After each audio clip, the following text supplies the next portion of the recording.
Train ശൗചാലയത്തിൽ കണ്ടെത്തിയ നവജാത ശിശുവും അതിന് പിന്നാലെ ഞെട്ടിപ്പിക്കുന്ന ക്രൂരതകളും.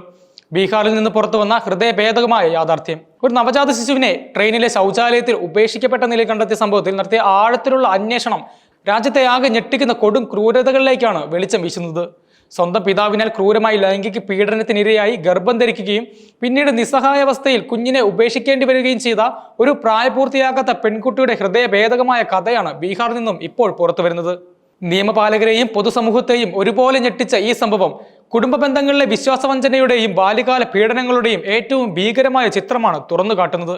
ഈ സംഭവങ്ങളുടെ എല്ലാം ആരംഭം ജൂൺ 22 പാട്ന ചണ്ഡീഗഡ് വേനൽക്കാല പ്രത്യേക ട്രെയിൻ ഉത്തർപ്രദേശിലെ ബറേലിക്ക് സമീപമെത്തിയപ്പോൾ ട്രെയിനിലെ കച്ചവടക്കാരൻ അസാധാരണമായ ഒരു ശബ്ദം കേട്ടു.